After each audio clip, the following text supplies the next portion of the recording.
What is up? Thank you for coming to my channel, Prison POV.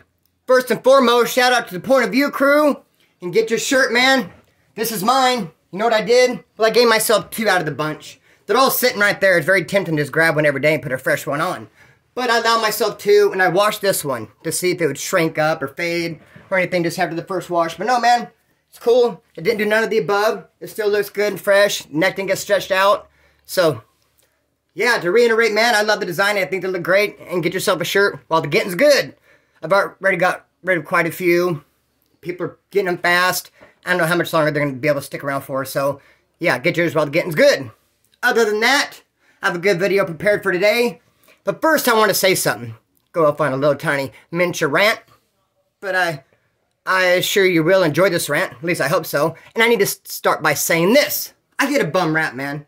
I get a bum rap. It's always happened since the very beginning of my channel. People like to lash out and call me a tweaker. Say I do meth. I don't know if they really believe this or if they're just trolling and try to talk shit. And the reason for this is because I talk fast. Yes, I do. I'm a fast talker. I think fast. I do it moving. Yes, talk fast. Not going to make no apologies for that.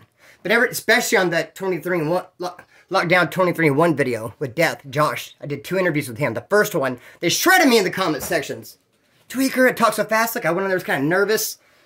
All I'm trying to say is this. Even I get accused of it. And talking fast isn't even, okay, yeah, that's like a sign of maybe someone on meth. It's not the go-to sign. How about pupils? Look at my pupils. My pupils are pinned, man.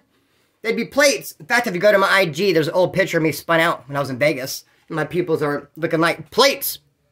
I say all that to say this. Despite what the people think, the trolls, whether they believe it or not, I fucking hate meth. I cannot stand this shit. I fucking hate it with a passion. I hate what it does to people. I don't know what they're making it with these days. It fucking destroys people and fucking burns them out. I will say this to be transparent. I have done it though, while I had this channel. Right when I started, the channel's about almost 2.5 years old, I'd say, a little over 2 years. And I had the channel probably for 6 months. So, probably 2 years ago or so, I did do some meth. And I think I got an argument with my roommate. I went and got a motel for a couple nights, and it was in a bad part of town. It was around. I ended up doing some. I regretted it immediately. And I told a couple people I had to go off my chest, and I want to be accountable. I talked to Sandman. Hey, brother, I messed up. I did some of that shit. He's like, it's all right, homeboy. You know, you fell down, dust yourself up, pick yourself up, keep going. And I told Nicole from Hotel Recovery, hey, I feel real bad, Nicole. I freaking messed up, did some meth. But it's funny, though, because I was really listening to Audio Slave. I love Audio Slave. That first album, I was listening to it. The music was getting in my soul. And it's like I choreographed a dance routine out of thin air in my head. And I told Nicole, I was like, yeah, I messed up. I did some meth. It's all good, though. I was like, I'm gonna do a video. She's like, yeah, I can do a video and talk about how you messed up in meth. I was like, no, a dance video. I was like, I came up with a choreographed routine in my head. She's like, are you a dancer? I was like, well, there's a dancer in here somewhere. It's trying to come out. I'm telling you, man, I choreographed a routine. I just want to let it rip.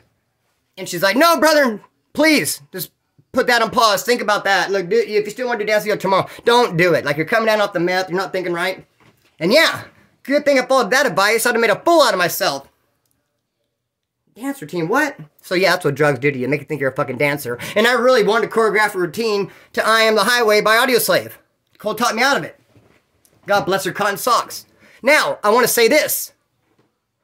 That I hate the fucking shit. I hate meth. And the reason why I'm even bringing this up, adding this beginning of my videos, because someone who I love more than a brother. I'm closer to this dude than I am my own brother. I love him with all my heart. I've known him my whole life. He's getting caught up in that mess shit, man. It's tearing him up. It's breaking my heart to see. I guess he started doing it about a year ago, and he kept it undercover. Then the last 3 or 4 months, it came out. You can only keep it undercover for so long. What's done in darkness will come to light. And it starts taking over, man. You can't hide it no more. And now, like I said, he called me a couple hours ago, and I couldn't make heads or tail of the conversation. He was talking to me. He was talking in circles. It wasn't making sense. I got nothing out of the conversation. And I was like, I got to go, man. I'm busy. And he's like, oh, you're trying to blow me off. I was like, dude, I don't even understand what you're trying to say, homeboy. I love you, but damn. Like, I'm actually worried. So, dude, I hate meth. And I just cannot stand it. And I don't know what they're making it with these days. I did it a lot in high school. You know, in my mid-20s is when I started doing opiates and downers, and I'd kind of kick meth to the curb. I did it once in a while. But really, meth was my jam in high school. When I started playing guitar, me and my friends would stay up all night, 2-3 nights, just play guitar. That's what we do. And it didn't make us all weird in our brain. I mean, you get a little weird because you stay up all night. But I mean, dude, I don't know what the fuck they're making it with now, but it just burns people out, and it's sad. And I can't stand that drug. Let's get on with the video. And pray for those who hooked on meth, man. I'm going to be praying for my homie who I just spoke about. My heart breaks for him. And I hope he's not doing permanent damage. Anyway, be that as may. So, this video though, bad news, man. Bad news. Why bad news? I got some bad news. Trip on this bad news. I'm in school. I thought I was in my very last class. Programmable Logics. PLC. I thought that was the last class they taught in the group of classes. I thought that one came last. That's why I kind of assumed it was last. I just thought it was last. I thought it was last. And then I start going through my iPad, looking at all my classes, because I was going to get my grade and come up with my GPA. Like, what is my grade point average? And I pull up a class, commercial wiring. I'm like, what? What's that? Commercial wiring? And there's no grade attached to it. I'm starting doing some research, and as it turns out, I haven't done commercial wiring yet. Damn it, Gina. So I got this class 5 more weeks of school, and I was ready to just hit the workforce. I mean, not this week, you know, a little bit of procrastination on mine, but hey, the following week I was for sure going to put some applications in, and my homeboy, my good homeboy, what's up? You know who you are, initials are BE, because you be the man. I know he's going to hook me up with a bomb-ass job, he has it like that. This dude I'm talking about, I know him from kindergarten. You know those tires that stick in the ground, like on a playground for kids? It'd be like a Bigfoot tire, half of it in. So you have like, I guess looks like a rainbow, but it's a tire. Well, he got up on one side, and I got on the other side, and we found a Jolly Rancher on the ground, that dirt on it. It was already eaten kind of, and then thrown on the ground and shit. So, opened it, eaten, halfway. We grabbed it off the ground, opened the wrapper, and went up in that tire and, like, split it. Had fun eating that motherfucker. So we go way back. So I know the homeboy can hook me up with a bomb job, but it ain't gonna be anytime soon. I got 5 more weeks of class. 5 more weeks without work. 5 more weeks without income. What? I will make it, though, man. It's gonna be alright. I didn't come this far to let something like that knock me out the game. No, I don't think so. So anyways, yeah. More school. It's a little bit of bad news. A little bit of a shocker at first. Had to adjust. I'm telling you, mentally I was out of school. Graduated. Yay, awesome. Good for me. I did the graduation, walk across the stage and shake the dean's hand and all that shit in March. But I got my card, my worker card and all that. And what? College grad? But no, another class to go. So bad news. What other kind of bad news? I'll chip on this bad news. I'm an H-pod in county jail. H-pod is cool because out of the pods, D-pod in county jail, pre-trial, you're slammed down all day. You're out for 4 hours. It rotates. 5 cells at a time, out for 4 hours. 5 cells out, 4 hours. Boo, sucks. Then H-pod's open all day long. A-pod is also open all day long, but what's cool about A-pod is there's girls right next door. So you can really burn your time up and get, you know, you find one of the homegirls next door and you just start kiting back and forth and just talking all kinds of shit, coming up with some fucking bunch of plans you never end up doing. And all that type of shit, but it really burn up some time. A-pod, pretty cool. D-pod sucks. I'm an H-pod. Sales open all day. Kicking like Van Damme. Someone said make a video on withdrawing county jail. I intend to. But let me just start by saying right now, as a lead into that video soon to come, it sucks. Dude, it sucks so bad. And you're stuck in a cell with somebody you don't know. And you're at your worst. You look like shit. You're sweating all over the place. I remember one time, a new cellie I had said, he's like, dude, it's like disrespectful for you to be in the cell the way you are. And I was like, dude, it's disrespectful for you to say that to me. What are you trying to say? I'm disrespecting you, my mere presence. He's like, well, dude, you're sweating everywhere. You're throwing up. He's like, I heard a wet fart a minute ago. Like, dude, what's going on? I was like, yeah, homeboy, kicking like Van Damme, dog. My bad. I wish I wasn't. But I'm here with you. I'm doing it. But we end up being good homies. And he's like, I was sweating all over the place. And that stuff just flings off, man. In his bed, he had the lower rack and it's some sheet. And he's like, dude, you walked by and your leg was sweating. And your leg hit my bed and got leg sweat on my sheet. Spencer. So, I'm kicking like a motherfucking county jail. My neighbor, me and him clicked right away because I really used to like the band Perfect Circle. And it's weird. One of the first things I do when I go into county jail and I'm kicking heroin real bad, I start writing down lyrics. It's like therapeutic to me. For me. I think my favorite songs, I start writing down lyrics, so I really like Perfect Circle, and so did he. I can't think of all the lyrics, he was helping me writing down lyrics. He's like, oh, I gotta go to my doctor appointment. Like, I'll be back in a minute, and he like brushens up a little bit, puts a nice shirt on, and I'm thinking, doctor appointment, what the fuck you doing? We're in jail, what? And all of a sudden, they call his name, the door, he goes, and the cop takes him out, he's gone. I'm like, what the fuck, where'd he go? Once a week, he goes to the doctor. I'm like, what? And I'm already starting to formulate a plan in my head. Doctor where? Outside doctor, hospital, they drop him off, they escort him, is he handcuffed? Like, is there a bathroom there? My wheels are spinning. And those are all the questions I ask him as soon as he come back. I'm like, dude, I'm like white on rice. What's up, homeboy? What do you mean, doctor? Where's it at? He tells me, yeah, it's a Kern Medical Center. There's a cop with him. He is handcuffed and shackled, but he can go to the bathroom. In fact, the first thing he does when he gets there, every time he's walking, he uses the bathroom. I'm like, dude, we got to come up with a plan. I go, I'm going to have some shit dropped off for your next doctor visit. You're going to bring it back. He's like, whatever. The only bad thing about it was I had to come up with this drug drop using the county jail phone. where it's, you know, hi, your call will be recorded. This call is coming from an inmate at the Kern County Jail. All that bullshit. And they're recording it, listening. So they say. I don't know. It could be like a camera at Walmart. You know, a lot of those cameras are fake and shit. Like, if you're knocking down, like, nothing behind it. Just like, you know, the deterrent type shit. So is it a deterrent or is it real? I got to find out because I'm for sure going to set up a drug drop. So I get on there and I'm real obvious. Okay, hey, I want some heroin. It's got to go here. This doctor, go in the bathroom. We have a long... I had to really persuade. Like, come on. Talk them into it and finally start coming up. What we're going to do, how we're going to do it, when we're going to do it, get it all set up. And I'm just happy, man. I'm walking in the sunshine now. It's like next week, dude, I'm going to have like 3 or 4 grams of black, some weed. I even had some syringes cut down like this, a couple of them. Like 2 of them, one for me and one for the whole pod to use. And they would have had no problem with that. I'd be like, right on, brother. So, next week comes, he goes into the doctor appointment. I'm just waiting. I couldn't even sleep that night. Well, I wasn't sleeping anyway. I was kicking. What am I talking about? But that's all I can think about was, dude, we're going to hit. People already knew about it because, you know, everyone talks and has a big mouth. And people already jammed me up. And like, dude, I ain't selling none. People want to do mail out. Can you imagine that? I go all through all this trouble to bring in like 3 grams of heroin. And like, I'm going to sell it to you. Okay, who wants to buy it? Hell no. I go, way more way more money than I do drugs at this point. Not selling shit. People get mad. Just do a mail out, homeboy. I'll give you $50 for one of those grams. Yeah, right. Never that. So here he goes to the doctor. I'm waiting. Comes back. He walks in. Head hanging low. Couldn't fucking believe it, dude. Bad news all day. Such a heartbreaker. Like, what happened, bro? He said he went in and tried to go to the bathroom like always, and the cop said, sit down, you can't go to the bathroom. We would not let him use the restroom. He's like, I really have to go. And they had to have heard the phone call. Weird that they didn't push up on me, but they had to have. I mean, why? Every week he goes and he goes right in the bathroom. Why would the cop say he couldn't go to the bathroom? And there's fucking 3 grams of heroin and 8 the weed in there, some syringes. Damn it, Gina. Couldn't get it. He came back. He's like, damn, I couldn't get a dog. And he was like, wanting to talk to me about his doctor visit. I'm like, dude, I don't want to hear shit from you. Like, you're going to give me like the worst news ever and think I'm going to sit down on, oh, that's what the doctor said? So surgery for the 4th of April then.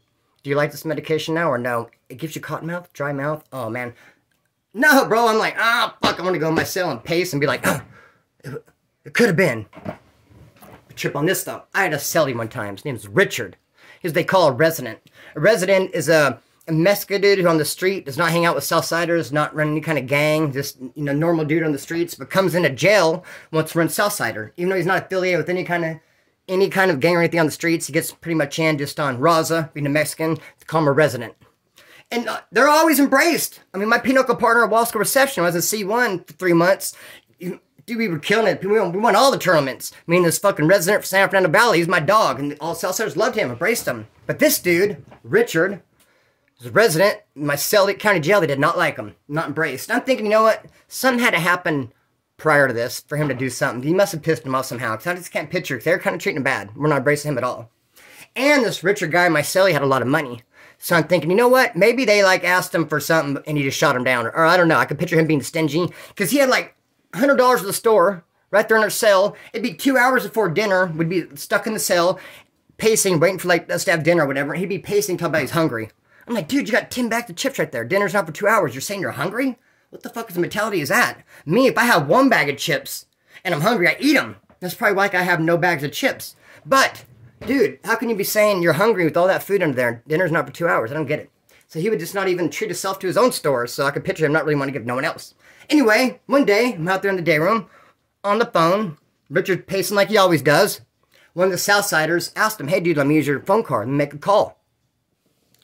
Richard's like, oh, he's still playing him. I'm thinking about like he probably wants to say no, but he feels pressure. He's like, oh, hang on. Still playing him. Maybe thinking he'll go away or he'll quit asking. But the dude asks a couple times, dude, I gotta make a call. And I'm on the phone. So I see them both come over.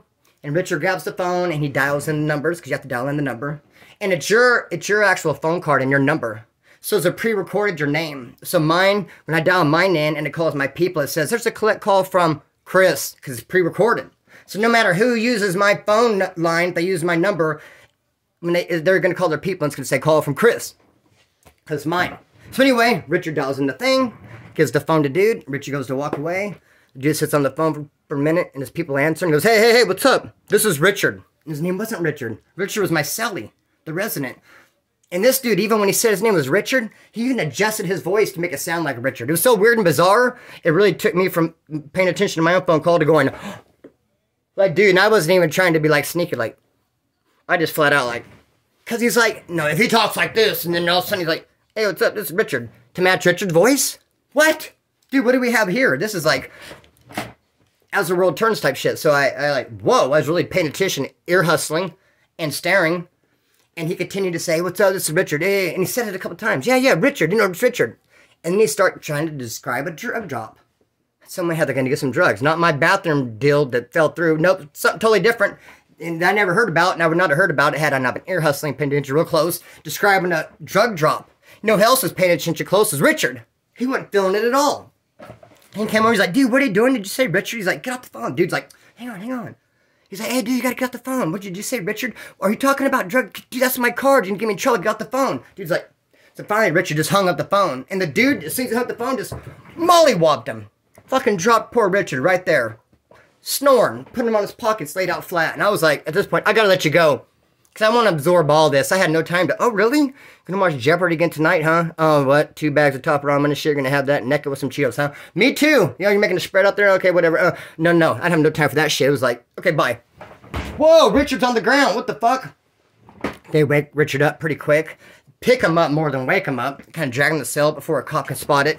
Taking my cell, kind of wake him up. Now I go in my cell, because the people are in there. Like, hey, this is my cell. What the fuck's going on? Okay, look after Richard. Get Richard woken up. He sits up like, what the fuck happened? And they say, hey, we're sorry about that. Dude stalked you. You hung up the phone call. Do you want a one-on-one? We can get you a fight right now. In top tier with him right now. One-on-one. Richard would have none of it. He's like, no, I don't want to do a one-on-one. I didn't even want to get stalked right now and get knocked out. Why the fuck did that happen? And now it's escalated. Now it's even going to go to another fight, a one-on-one. No, I have no desire to do a one-on-one, a 2-on-1, 5-on-1, a 10-on-10. What are we talking about here? Who stalked me and why? Because you hung up the phone. Well, fucking, he said, my name's Richard. He, like, copied my voice. You know, Spencer. I didn't know he was a ventriloquist. Shit tripped me out. So, after that, they really fucking put Richard on the shine. Then they had more nerve than a broken tooth. That very night, because that happened before lunch, and they knocked him out. Around dinner time, they come by asking for 5 Kool-Aids for their wine. They're making some wine. They're short on Kool-Aid. Like, Richard, you got to help us out. We need 5 Kool-Aids or our wine's literally going to die. And I was like, laying in my bed, he looked at me for like, he looked at me to see what I was going to say with my facial expression, like if he should or shouldn't, because I think he was like stumped. Like, they had the balls to ask me for Kool-Aid. But I just put my book in front of my face. Like, dude, I want no part of this. I'm looking like this. Fuck, is Richard going to get the Kool-Aid or not? Like, damn, it's crazy. I got a lot of nerve. He did get in the Kool-Aid. He's like, I just want to get rid of him. What the fuck? Maybe if I didn't get in the Kool-Aid, he might knock me out again. I go, yeah, that was ate up, homeboy. I can't believe they did that. But anyways, you know what else, though? I'll tell you another bit of some bad news. You cannot get your time back when you're doing a violation whilst the reception to catch a battery. Me and Turtle caught that battery on D or D4. We jumped that dude. We're back in our cell 10 minutes later. Got 115 for battery. I'm on a violation. Turtle's earned a term. What you do is you have to wait like 30 days and you put a request in to get your time back. You don't lose no time. But Turtle's telling me, no, you cannot do it on a violation. I'm like, what? Yeah, you can. It's like, no, you only get your time back on a term. I was like, no, I'm pretty sure you get your time back in a violation. He's like, no. So, we're talking about it. And Turtle's telling me yes. And then he got offended. He got butthurt. Hold on real quick. We do this every time. Little Amander. Here, Lily. So, Turtle got mad because he was telling me, yes, no, you cannot get your time back. And I'm saying, yes, you can. And there's some woods. We live like in the corner right here. 204 and they're like 203. So I kind of talked to him on the tier without anybody else hearing. I'm like, hey guys, like, what's up, Splinter? I said, hey, can you get your time back on a violation? You know, catch a battery? And like, you know, no. And then Turtle got pissed off. Like, we'll get you on paper. So we start cutting back and forth about it. And they told me no. And I was like, oh, okay, no then. Turtle's like, what the fuck, bro? I told you no. And you argue with me and say, yes, you can. Then you ask those guys and they say no. And you go, okay, I guess not. Like, what, my word is jack shit? You don't believe me? I'm like, no, but like they kind of co-sign for what you said. Like, I need more than one opinion. He's like, dude, it's not a bad knee. You get more than one opinion when your knee's bad. And you go to the doctor and the doctor says, I want to chop your leg off. You say, you mind if I get another opinion? But now when your homeboy's in the cell telling you, dude, from my experience, you do not get your time back on a violation. You go ask someone else. It's like, you don't believe me or you're making me. Now those dudes over there think that I'm some dumbass that don't know. It's like, I don't care if they think you're a dumbass, you don't know, but fuck, I've done a lot more time than you. I have a motherfucking J number. I should know this shit. You just first start coming around, we get it. You don't know. I've been doing it a minute, and I'm telling you, you can't, and you didn't believe me until they told you. What? So he was upset about that. It's weird when you bump heads or you're selling the cell, because like you'll put each other on shine for the day. And it's kind of like weird and awkward. It's not talking to each other. You walk by your boat. He's leaving the sink because he just got some water, and I want some sink. Like, walk by each other. Oh, excuse me. You know. So yeah. We talked to each other for a couple days and start doing burpees, and everything worked out. I've done that a lot. I have a bad habit. I've done that a lot, asking somebody, hey, dude, fucking, what do you think, you know, this is going to be? And they'll tell me an answer, and I'll go, okay, and I'll say, what do you think, man? What's this? And they go, I just told, this guy will say, I just told you. But I like to get multiple opinions. Just because you tell me I got to stick with that? No, I want to ask every motherfucker. Get everyone's opinion on it. Hey, guys, I was thinking about buying a new truck. What do you think it costs? You know, that's made up. My motherfucking ass not buying no damn new truck. So, hey, also, let me tell you this about some more bad news. How about the bad news list when you fucked up and you got in trouble and you're going to get your ass got?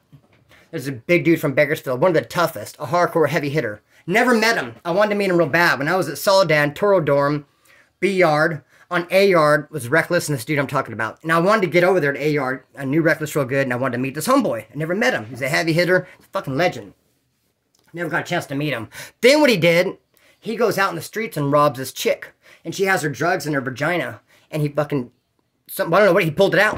I don't know how, if he pantsed her, what he did, told her to take the pants, whatever. He straight reached in there and pulled it out. Which, dude, that's like a, homie, you can't fucking do all that. You're doing way too much, bro. Like, you can't fucking cross that threshold, homeboy. Like, anytime you got to pull the pants down and go up in there, it's like, dude, you might as well just leave it alone. It's gone. It doesn't exist if you have that, go that far. Like, it's not in your pockets, then it doesn't exist. Can't go in that pocket, brother. Damn, went way too far. Did way too much. Everybody got pissed off about that. I mean, that's a sex crime. That's like, you violated her sexually. Can't do that. So even though he's a heavy hitter and a big badass motherfucker who everyone knew and he had all kinds of respect, no, his respect went out the window right then and there, and now he's green lit and everyone's trying to get him. Bad thing about it is he's tough. Who can get him? You know? And so I heard a couple different stories about him being on D Yard because he didn't PC up. He just kept going GP, like whatever, rush up, handle it then. And they would rush up and handle it, and a lot of times the people, the hitters, the ones that were coming after him, the shooters, were coming up short. I heard a couple stories on D Yard. He would show up. People would be like, okay, you and you get him. And they rush him on the yard, and they both get knocked out. But eventually he did end up getting got. And even if you do just keep on losing and getting knocked out, you still just got to keep rushing him. I mean, fuck, you fucked up. You know, you're not going to get a pass just because you're a tough guy. But yes, there's that bad news list. I've never been on that bad news list. The closest I ever got to get in trouble and being on that bad news list is when I got into drug debt, my second violation in Mesa Verde CCF. Me and Bodine were sitting downstairs with a feed on the table. Southsider walks by and goes, hey, $180 for this. And it's like 3 grams of heroin, a big-ass bag. We're like, sold. We grab it. Sold, homeboy. Me and him split it up, go down his bed area. We get high. We stay high for 2-3 days. He's like, got any money, homeboy? I go, nope. I go, to you? And he goes, nope. So we got this fucking dope with no money, no way to pay for it. Very foolish thing to do, but just start doing time and it'll work out later. Not thinking of consequences. Remember, who cares about later? But right now we got this and we're happy and high. So it didn't start getting ugly. He like give 2 weeks paid, the money went in there in 2 weeks. Then he's like gonna double it up. Went from 180 to what? 360. And it was around Christmas time, and I wrote my mom a letter and told her that I was listening to someone's Walkman and it broke, and I had to pay for a new one. You know, but she had moved and some shit went down. I was like, man, no one's fucking showing no kind of love. So, allbad.com. But I was really thinking like, dude, what the fuck? I was thinking, hold up. I was thinking I'm just going to get fucking got, get stabbed, get on some kind of bad news list, and I was not sleeping, and it was stressing me the fuck out. I was just so mad at myself getting that dope. It's like, once the dope is gone, you're stuck with this big old debt. Think about it. They said you better have the money in 2 weeks. 2 weeks, I was like, da, da, da, da, da, da. I knew it wasn't going to land. And 2 weeks later, hey, the money didn't get there. Now it's not 180, but 360. And now we're talking now in 2 weeks, we're going to get some motherfucking, we're going to go there. We're going to go all the way there. Now it's no more doubling it up. It's like, because obviously you can't afford the 360. We're not going to make a 720. That'd be wasting everyone's time. You're just going to get handled. So this is like, fuck, what we're going to do, man. And then they finally came up with the idea that 3 Southsiders were going to jump us one-on-one in the library. I was going to have to fight 3 Southsiders, and Bodine was. And I was like, yes, that's awesome. What, no weapons, no knives, it jumped? Hell yeah, I'll take that house whipping all day long. Let's do this. Then a lot of white boys like, no, you're making us look bad. Because, like, we're allowing you to get it up there in the library to be beat up by some Southsiders. We're not doing that. Hey, just stay out of it. We got this worked out. It's like, no need to cause a riot or no big thing. It's like, you know, we fucked up and we want to handle it like this. This is easy. Because I've been thinking I was going to get fucking stabbed or moved, but just fight 3 dudes in the library and I can stay. Awesome. In fact, you got any more for sale? And, but dude was making up sacks. And he got caught. Cop walked right in on him. Took him away in handcuffs. So what do you think me and Bodine did? We talked to our mom yesterday and she went ahead and mailed that money. The money hit. So no need to meet us up in the library. That sounded like a fun date. We're going to have to pass this time. Rain check it, I guess. But yeah, we said paid. Debt paid. Mom paid it. I know it's scandalous. You guys are going to get me in the comment sections. Splinter, that's bullshit. It was another race. It was bullshit. I'm being transparent telling you what the fuck I did. Pulled a bullshit move. Yes, I did. At least I didn't roll it up. At least I was sticking around if I'm going to get the knife in the neck if that's what's going to be the case. But what I said was, hey, my mom sent the money after all $360 of it. And then I did getting some money. $100 for the store, and I got the canteen, and they try to push up on me for that. Say, we don't believe you that the motherfucking 360 hit. You have to get us in that canteen. And I just stuck with the story. But yeah, for a while there, I thought it was gonna be on the bad news list. It's very upsetting. But and trip on this. Later on in my prison career, I continued to go to jail, and I would continue to sometimes get drugs and just push the line real close, whether or not I could pay or not. Like maybe I'll get like $150 debt. 350s, just hoping that I'm gonna get 350s for $100. I do want to sell two. That's what I'm leaning on, selling these two. But what if I don't sell them? What am I gonna do then? And what if I say I'll go ahead and do this one and then sell this 50 and then I'll have to come up with 50 some other way? Which how the fuck, you know? So you start fucking just screwing yourself over at that point. And it's just an ugly, dirty game. But anyway, I'm gonna cut the string, let it fly. Get yourself a Prison POV shirt. Not much, but the most love and respect. When I've been sending them out, I've been sending them out with stickers and a letter. And I even draw on there a nice nice handwritten letter from Splinter. But what song do we have for today? I'm going to start ending every video with a little bit of song. I like this one. Wait. Hang on.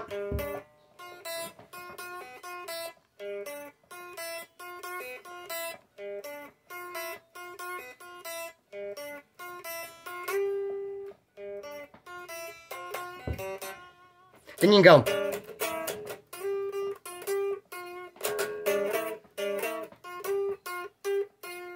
Something like that. Cut string, let it fly. Peace.